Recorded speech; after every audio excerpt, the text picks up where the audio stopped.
ഇതെന്താ മാഷെ മുറ്റത്ത് തെങ്ങ് വെക്കുന്നേ?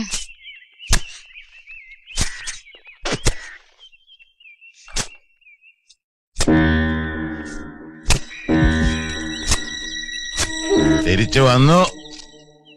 ആഗ്രഹിച്ചതല്ല, പിന്നെ തീരുമാനിച്ചു ഒരിക്കൽ വരണമെന്ന്. ഞാൻ കളങ്കപ്പെടുത്തിയ എന്റെ സ്കൂളിന് ഒരു നല്ല അധ്യാപികയെ സമ്മാനിക്കാൻ. എന്റെ മോള് തുളസി. CP ആണ് ഹരിശ്രീ എഴുതിച്ചത്. അപ്പോ ഇവൾ ആദർശവതി ആയിരിക്കണമല്ലോ.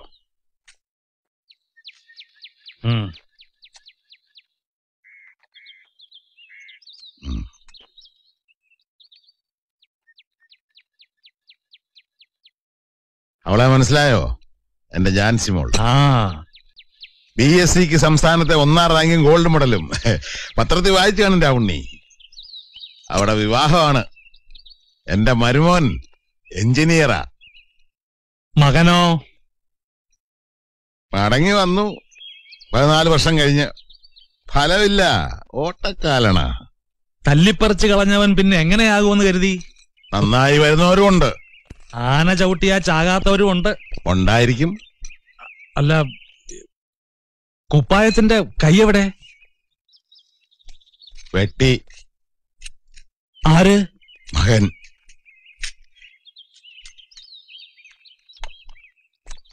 സാരമില്ല, കൈവെട്ടിയ ചെകുത്താൻ എന്നെ സംബന്ധിച്ചിടത്തോളം മരിച്ചു. പകരം ഞാനൊരു തെങ്ങ് വെച്ചു. 18ാം പട്ട. തെങ്ങ് ചതിക്കില്ല, ഇത് കൽപ്പവൃക്ഷമാ. എന്നും ഞാനിതിന് വെള്ളം കോരും, എന്നും ഞാനിത് കണി കാണും. കിഴക്കൻ കാറ്റടിച്ച് 18ാം പട്ട തന്റെ നടുമ്പുറത്ത് വീഴരുത്. എന്റെ പറമ്പിൽ നല്ല 1ാം തരം കരിവീട്ടിയുണ്ട്, പിടിച്ചതലോട്ടം കെട്ടിക്കോളാം.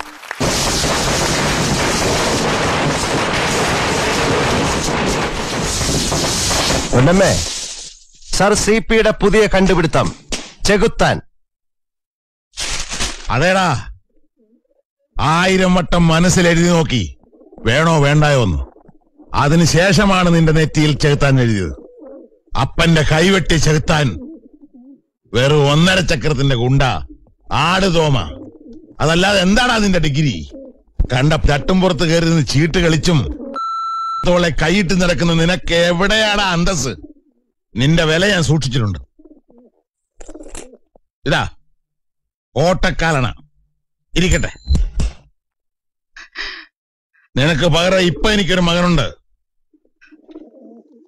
അതാ ആ നിൽക്കുന്ന 18ാം പട്ട തെങ്ങ്. ഞാൻ അവസാന ശ്വാസം വരെ അതിന് വെള്ളം കോരും. അതിൽ നിന്നൊരു കരിക്ക് വെട്ടി കുടിച്ചിട്ട് ഈ CP മരിക്കൂ. പോകാൻ പറയണേ അവനോട്. അച്ഛന്റെ സ്വപ്നങ്ങൾ മുഴുവൻ ചവിട്ടിയരച്ച ചെകുത്താൻ അവൻ. ഇറങ്ങിപ്പോടാ പുറത്ത്. മേലി പഠിക്കാത്ത കാലുകുത്തരുത്.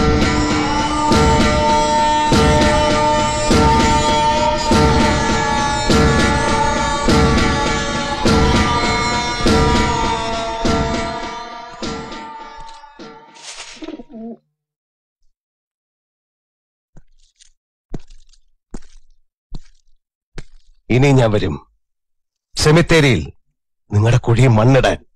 ഈ 18ാം പട്ടയുടെ ചോട്ടിന്നാകട്ടെ മകന്റെ ഒരു പിടി മണ്ണ്.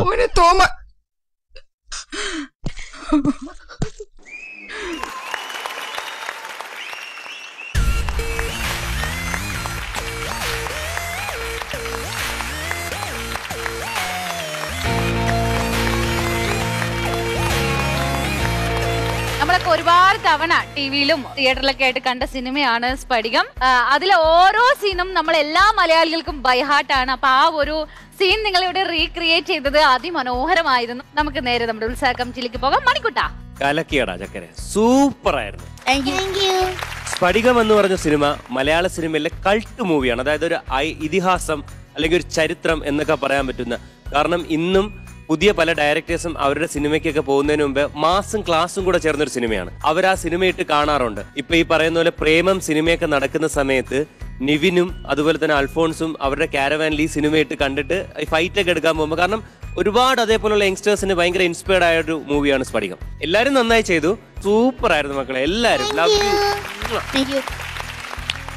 എനിക്ക് തോന്നുന്നത് ഈ സിനിമ എന്ന് പറഞ്ഞാല് ഒരു ഓർമ്മപ്പെടുത്തലാണ് അല്ലെ? അതെ. ഇപ്പൊ ഈ സീനിൽ അഭിനയിച്ച ഇവരല്ല, ഇവർ ചെയ്ത കഥാപാത്രങ്ങള്. ഇപ്പൊ തിലകൻ ചേട്ടനാണെങ്കിൽ ഇന്ന് ഇല്ല നമ്മുടെ കൂടെ, നെടുമുടി വേണു ചേട്ടനാണെങ്കിൽ ഇന്ന് നമ്മുടെ കൂടെ ഇല്ല, ലളിത ചേച്ചിയാണെങ്കിൽ ഇന്ന് നമ്മുടെ കൂടെ ഇല്ല, ഈവൻ സിൽക്ക് സ്മിതയാണെങ്കിൽ പോലും നമ്മുടെ കൂടെ ഇല്ല, പറവൂർ ഭരതൻ, പിന്നെ രാജൻ പി ദേവ്, പിന്നെ കരമന ജനാർദ്ദനൻ ചേട്ടൻ, അങ്ങനെ കുറെ പേര്, 10ൽ അധികം പേരുകള് ഇന്ന് നമ്മുടെ കൂടെ ഇല്ല.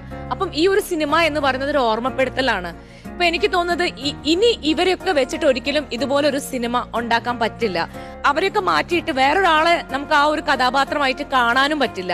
പക്ഷെ ഇന്ന് ഇവിടെ ഇരിക്കുമ്പോ ഇവർ ചെയ്യുമ്പോ എന്താ പറയാ, നമുക്ക് ആ ഒരു പഴയ ഫീല് അല്ലെ? തിലകൻ ചേട്ടനായിട്ട് ചെയ്ത അദ്വൈതാണെങ്കിലും ശരി, നമ്മുടെ ലാലേട്ടന്റെ കാര്യം പിന്നെ പറയണ്ട, അവൻ ലാലേട്ടനായി കഴിഞ്ഞു. വിവേക്, ലളിത ചേച്ചി ആണെങ്കിലും നെടുമുടി വേണു ചേട്ടനായ മോനാണെങ്കിലും എല്ലാരും നല്ല അടിപൊളിയായിട്ട് ചെയ്തു. പിന്നെ എസ്പെഷ്യലി മോളുടെ ഡാൻസ് പറയാണ്ടിരിക്കാൻ പറ്റില്ല, നന്നായിരുന്നു, നന്നായിട്ട് ചെയ്തു. എനിവേ ഓവറോൾ അടിപൊളിയായിരുന്നു. മഞ്ജു ചേച്ചി, മലയാളികളുടെ എവർഗ്രീൻ മൂവിയാണ് അല്ലേ? അതെ അതെ, സ്ഫടികം എപ്പോ കണ്ടാലും ഒരു ക്ലാസിക് ഹിറ്റ് ആണത്. അപ്പൊ നമുക്കൊന്നും ഇങ്ങനെ ഒരു അവസരം പോലും കിട്ടില്ല ഇവരെ പോലെ ഇങ്ങനെ നിന്ന് പെർഫോം ചെയ്യാനൊന്നും.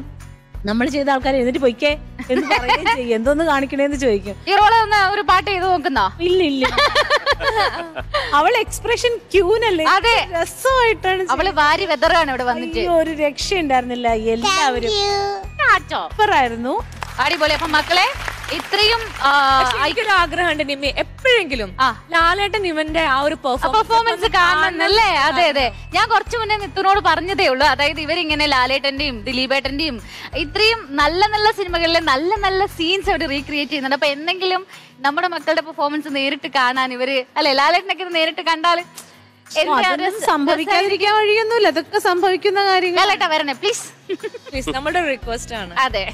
അപ്പൊ മക്കളെ, നിങ്ങളെ ഒരു രക്ഷയില്ലാത്ത ടീമാണ്. ഇനിയും നിങ്ങളുടെ നല്ല നല്ല പെർഫോമൻസ് ഒക്കെ വരാൻ ഞങ്ങൾ കാത്തിക്കാനും. സത്യമായിട്ട് അടുത്തത് ഇവർ ഓരോ പെർഫോമൻസും കഴിഞ്ഞു ഞാൻ ഇത് കഴിയുന്നത് അവിടെ നോക്കും, അടുത്തത് ആരാ വന്നു. അതെ അതെ അതെ, കാണാൻ വേണ്ടി. ഇനി അടുത്തത് ഏത് സിനിമയിലെ ഏത് സീനാണ് ഇവർ ക്രിയേറ്റ് ചെയ്തിട്ട് നമ്മളെ ചിരിപ്പിക്കാന്നറിയില്ല, അല്ലെങ്കിൽ ചിന്തിപ്പിക്കാന്നറിയില്ല.